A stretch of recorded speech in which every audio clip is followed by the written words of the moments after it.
Good evening, this is News.PH, but it's not politics as usual. I'm Pia Hontiveros. Tonight, News.PH continues on the campaign trail. This is Meeting the Avance, a senatorial candidate series. We have with us Baldomero Flacone from the Democratic Party of the Philippines and independent candidate, retired Major General Ramon Montano. Good evening, General Montano. Good evening, Mr. Flacone. Thank you for being here. Good evening. General Montano, let's begin with you. Let's talk about martial law. Where exactly were you assigned during martial law in the Philippine Constabulary? I was the Chief of the Police Intelligence Branch of the Criminal Investigation Service. The CIS, which is now the CIDG. Which is now the CIDG. Okay. And you were, what were you then, sir? A captain or a major? I was a full colonel. Full colonel na by then? Yes. 14 years after graduation? I know, I was still a lieutenant colonel. Lieutenant colonel, yeah. Okay. What did you think of martial law at that time? We're very happy because at the start of martial law, President Marcos was trying to prove that there should be no compromising enforcement of the law. That all, whether he is close to him or powerful politicians, we apprehended them. And we were very happy that at least the law was being held as supreme all over the other. You were very happy in the first few years of martial law? In the first few days, or few weeks, or few years. Yes. Few years. What is it, sir? First few days, first few weeks, first few years?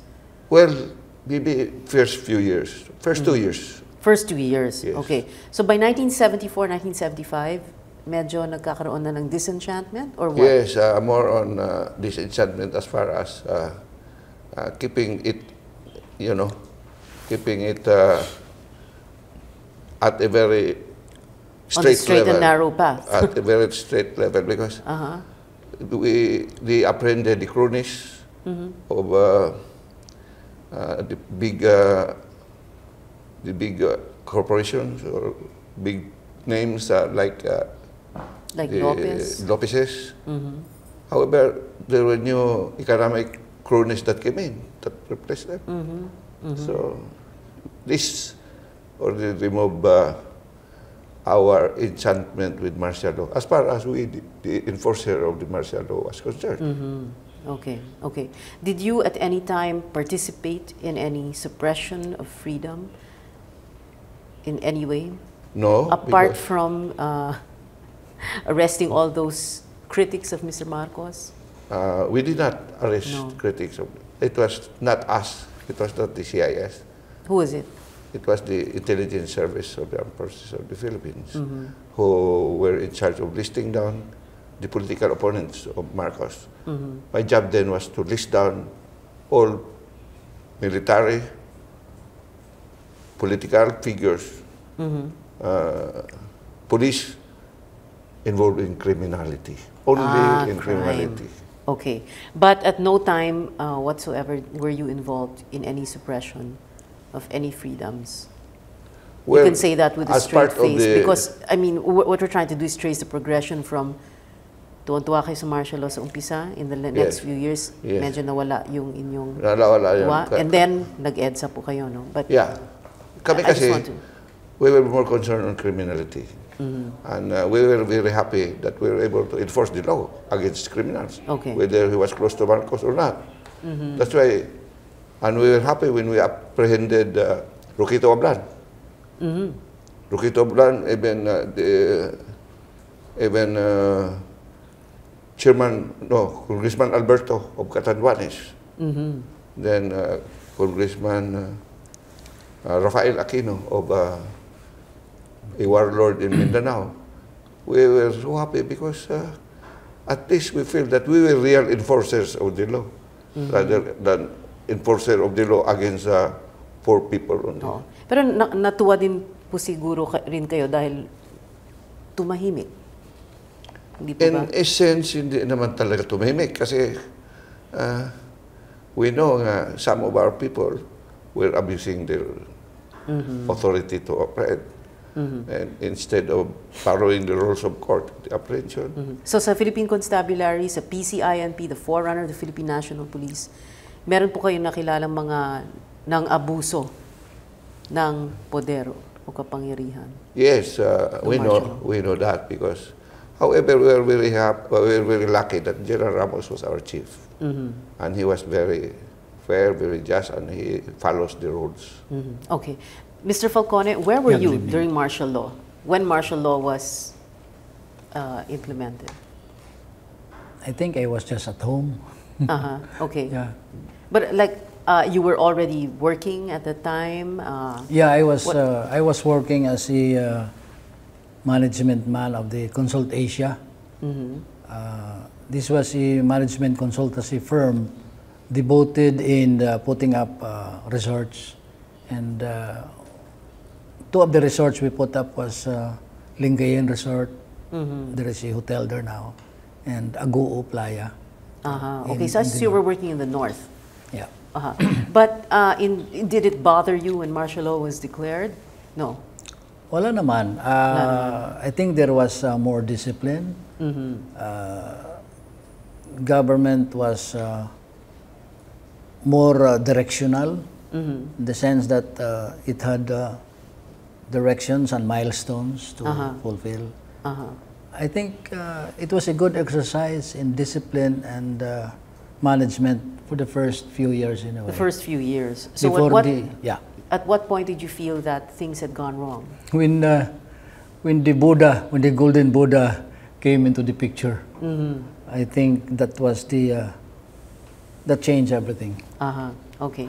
Let's talk about the ambush of Senator Juan Ponce Enrile, General Montano, 1972. At the time, you said you were with the CIS, and your boss then was General Prospero Olivas, who was investigating the ambush.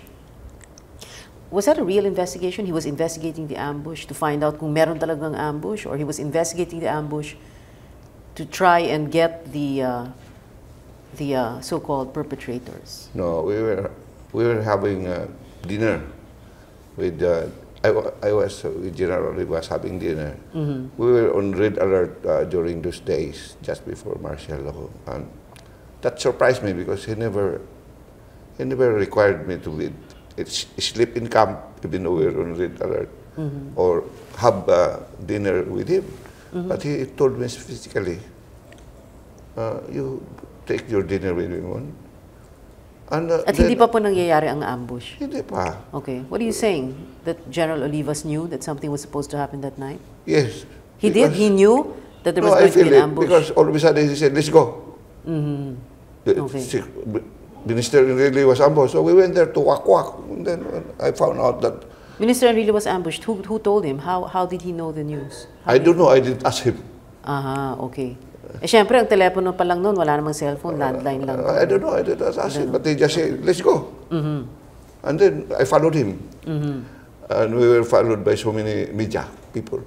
But when I arrived in the scene of crime together with him, I found out that the car was already parked by the side, and the line of bullet holes was in a very neat pattern, one straight line. So I asked, I think the aide was there. The aide of JPE?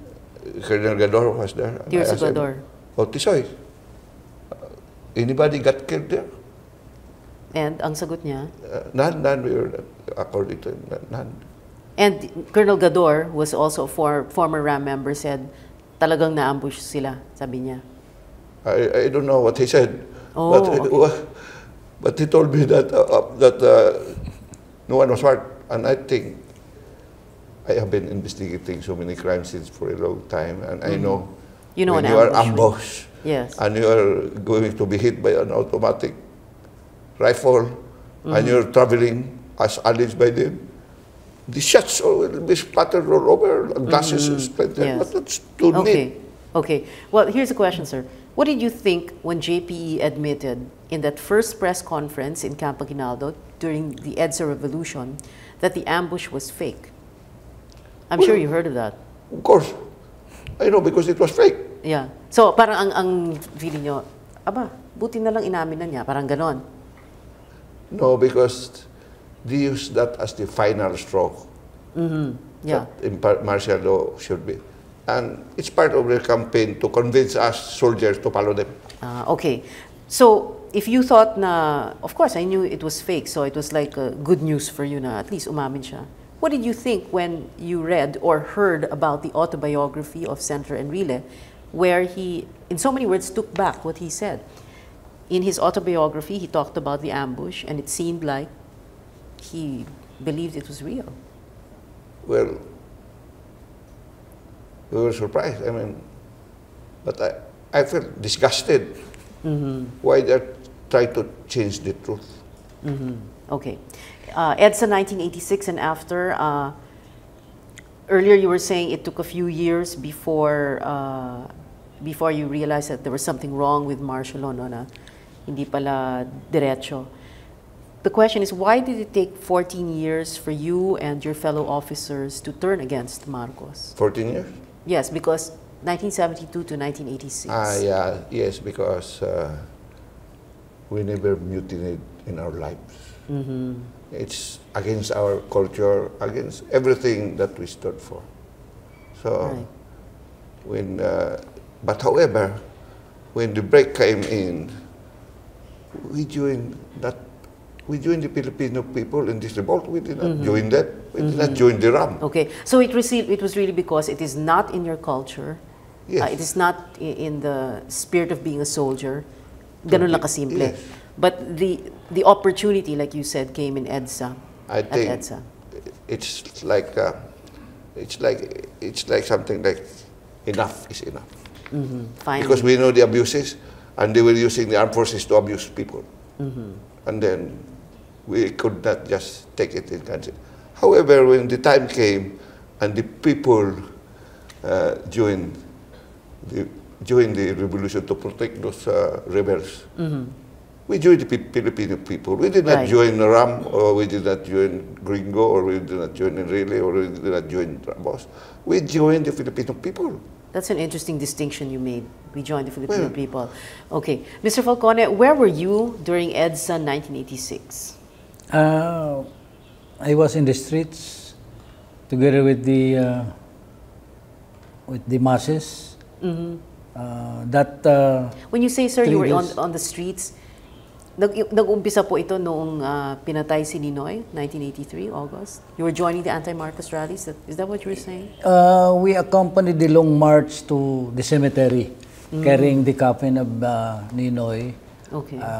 Doon sa Santo Domingo Church, we look at his body and the bullet, the blood-stained His suit. jacket. And during that long march to the cemetery, we joined that. No? And in the 4 days of February, we were also in the streets. And we were glad that there was nobody who threw a firecracker. So everything was peaceful. Everybody was giving food to each other. People were happy during that EDSA revolution. After EDSA, General Montano, why did you defend Cory through every coup attempt? Is it because you realized that we shouldn't have done what we did in 1986? No, because it was our duty to defend her. And we believe in her. And we did not like the way the power grabbers did it. I mean, the RAM people were doing But these are the it. same power grabbers who went Pardon? up against Marcos, hindi ba?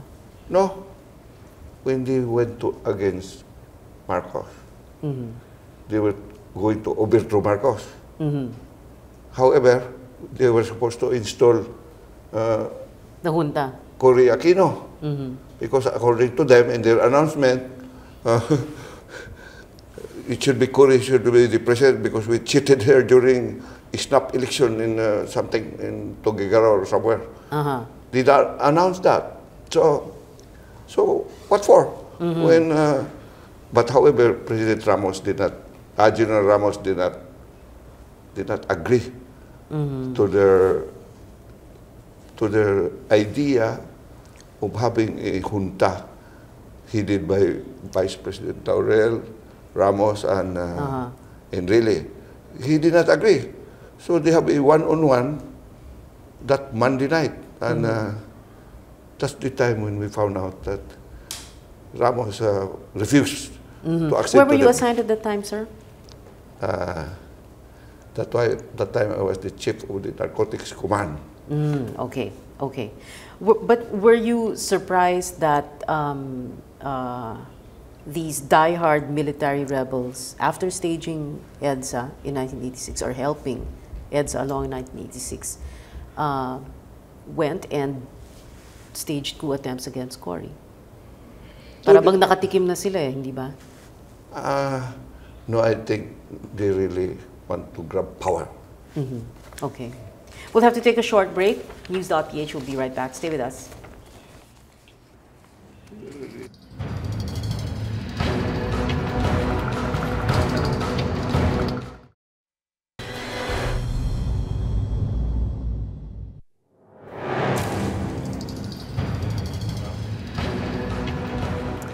Welcome back. You're still watching News.PH on the Solar News channel. I'm Pia Hontiveros. My guests tonight, senatorial candidates Baldomero, Flacone, and retired Major General Ramon Montano. Let's talk about business. Mr. Flacone, you are president of a Millennium Industrial Commercial Corporation. Can you describe the company and the business? Well, it's a 64 billion authorized capital corporation. And it has a 400-hectare property, which was formerly a fish pond in Lapu-Lapu City. And we want to reclaim that because we have been given the permission by the authorities. And we have a 648-hectare concessional property in Karkar, Cebu, which we want to develop with at least 2 modern cement plants. Because according to the studies of DDNR and Policius of Germany and Fuller's Cement of the USA, the best Portland cement could be made out of the limestone in these areas. Okay. So this company is in the business of reclaiming land? Or it just so happens that you're reclaiming land and then you... It is actually, the 400 hectare is actually a private property of the corporation. How did the corporation acquire it, sir? This was formerly a fish pond, but during the time of President Marcos, he allowed some fish pond owners to buy, to convert their FLAs into titles. FLAs? Yeah. Fish pond lease agreements. Lease agreements. Or is it foreshore lease agreements? I really can't remember that. No, but our founder took that opportunity to buy at a very inexpensive price the 400 hectares, which was formerly a fish pond. Who was your founder, sir? Attorney Elias Tan, but he's dead, unfortunately now. No. Okay. Who are the investors of this company?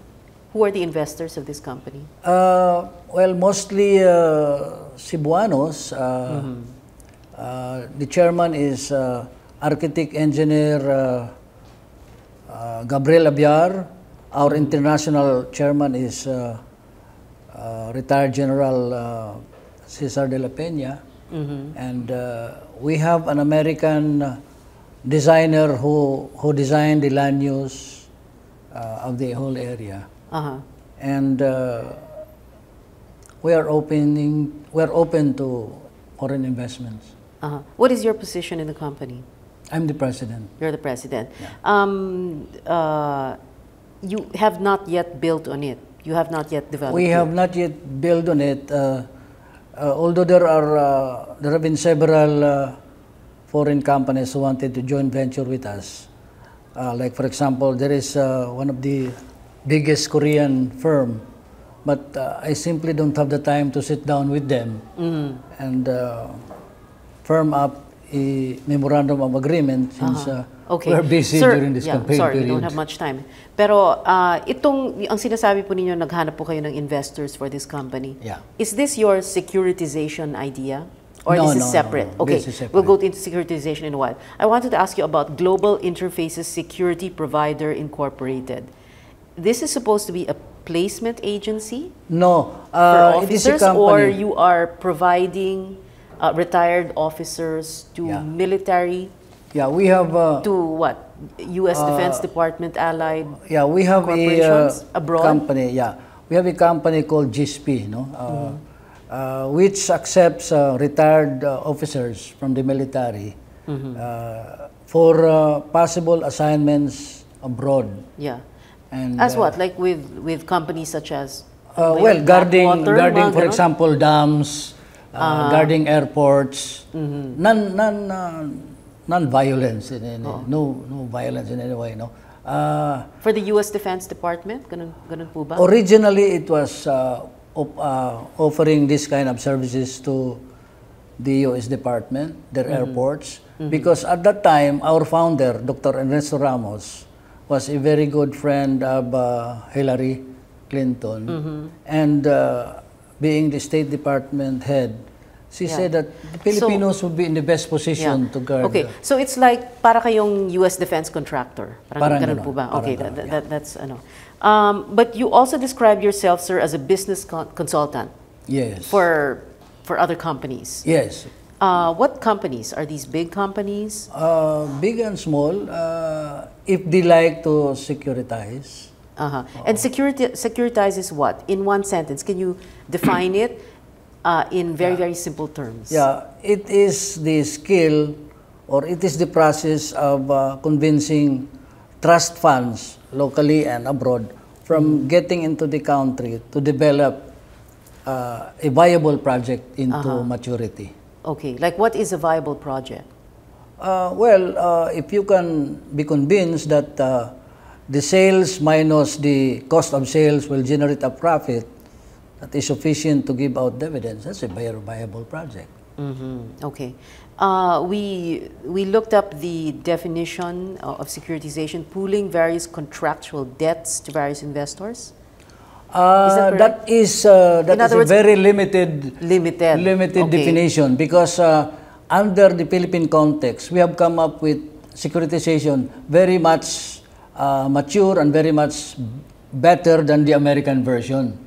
Because the American version is subject to abuse, because in the American version, almost anybody, any corporation can put up their private placement memorandum, and any corporation can get bonds, can float bonds and get investments from anybody. But in the context of the Philippines, there are safety nets. For example, the Trust Department of a commercial bank, the Securities and Exchange Commission, the Insurance Commission will make sure, the underwriter will make sure that you do not fool the people, that all the monies that are brought into the project are really applied directly into the project. Okay, so you are not in the business of fooling people. Definitely not. The question here is, how does that help poor people? Well, for example, there are so many viable projects in the countryside where most of the poor people are. All these viable projects can be securitized and get global funds to come into the countryside and create new businesses and employ thousands of Filipinos are presently unemployed. Okay. General Montano, let's go to, let's talk about the reforms that you want to institute if you win in this election. As the last chief of the Philippine Constabulary, INP, Integrated National Police, I have to say that because many people of this generation don't know that. Before it was transformed into the Philippine National Police, you've said that you want to return the glory to the police. For example, by, as you said, removing political patronage as a prerequisite for assignments. Hindi po ba yung mga provincial director, different assignments sa mga police. Can you really do that? Is there really any local politician in his or her right mind, and we're talking of Congress, because Congress of course has to file that measure also. Is there any one of them who will willingly give up that power to appoint or approve assignments of police officers? Well, I don't think so.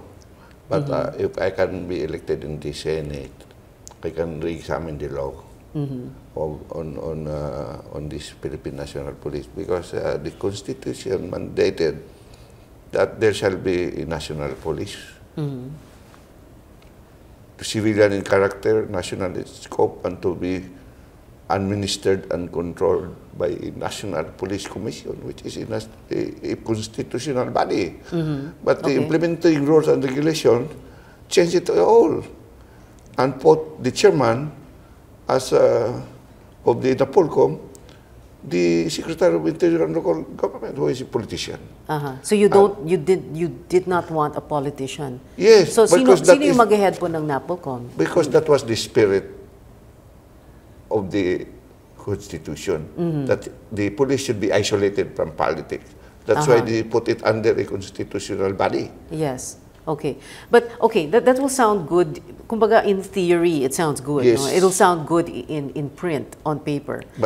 But how are you going to actually, shepherd a bill like that through, never mind the Senate, let's talk about the lower house. Congress, all these congressmen from all these districts. That's are... That's a big problem, but I think we should start. If we can change the law and remove entirely the provision that says that you cannot become a provincial commander unless the governor will unless you count out will clear you, will recommend you, and you cannot be a chief of police in the municipality or the city unless the mayor will give his blessings. So if we change that, that's a start. And also we should remove the provision that the chairman of the Napolcom should be the ALG. So who will it be? Who will be the chairman? It should be appointed by the president. Okay. My next question, next topic. Did you ever try to unseat Gloria Arroyo? Yes. Which particular attempted mutiny? Was it Oakwood in 2003? No. Or was after it that? After Hello Garci? Or was it the 2006 February Fort Bonifacio? Yes, 2006. 2006? Yes, because... What did you do? Sinong inudyok nyo doon? Wala. Wala. Okay lang. So we were the one actually recruited by the young officers. Okay. And, sino young officers? the Oakwood guys. So for 2003? No, Yeah, for 2006. Because they suffered so much and they were very young. And they met us when Commodore Kalahati died and there was a wake. So in other words, you're saying that you helped in that February 2006? Yes. Sorry, hindi pala February 2000. Yes, February 2006. During the EDSA Shrine anniversary, Yes. when Tito Ginguna is supposed to march there, etc. Okay. And we were supposed to urge those in the active service to join the people again to overthrow Gloria. Okay. And that's where she apprehended us. Yes. All right.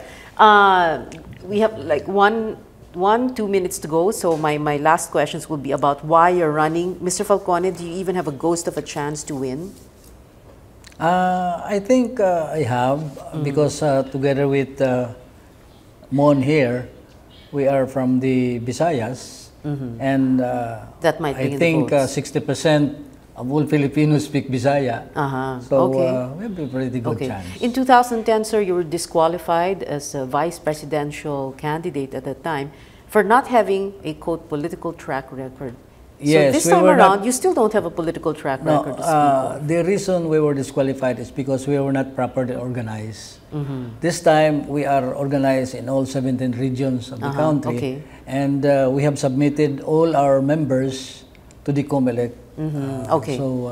All right. General Montano, in 2004, you ran for senator under Mr. Eddie Hill's party, and then you withdrew your candidacy because he did not live up to his promise to fund your campaigns. Is that correct? Not really. We found out that he was a fake. He was a fake. Sir, ganito ho. You found out he was a fake. Yes. You did not know he was a fake from. No, because we know that the Marcos wealth is supposed to come back here. 80% should be given for humanitarian projects. Okay. And he had the documents to prove that he is the what? The signatory to this, but actually he is not. And because he offered you 200 million pesos each, you believed him. Yeah. I mean, if that offer wasn't that too good to be true and therefore false? Well, it's too good to be true, but if it is good for the country, why not? Yung 200 million pesos for your campaign kit? No, we do not believe that. Okay. May mga nagtanong at that time kasi, mga well-meaning friends po ninyo, ano nangyari kay Hapon? Well, I really wanted to bring back that wealth of Marcos because I know that it's out there. Okay. Were you and Eddie Hill friends before that? No. Before 2004? He didn't help you in anything? In 2004? Before 2004? No. Not at all. Why run for mayor of Makati in 92 and then run for Congress in 95 and 98? In 92, I ran for mayor of Makati because I really wanted to change. I wanted to exit out. I was the secretary for Peace and Order of the DILG. DILG. And I wanted to, when they tried to kick out Luigi Santos, my boss. So I feel that I need to exit out of the service as a secretary. So I applied. I asked General Ramos to recommend me. However, Cory appointed Sarino, who was an assistant secretary below me. So I submitted my irrevocable resignation. Okay. So my last question, General Montano, is: do you think that people took you seriously when you kept running for various elective posts? Yes. Only for Congress, it was different because I was banging my head against local political dynasties in the provinces. It's hard. Okay, mahirap. Thank you very much for being with us. Mr. Flacone, thank you, sir, and General Montano, thank you very much for being with us. I'm sorry we ran out of time. And thank you for being with us. I'm Pia Hontiveros. This is News.PH. See you again next Wednesday. Good night.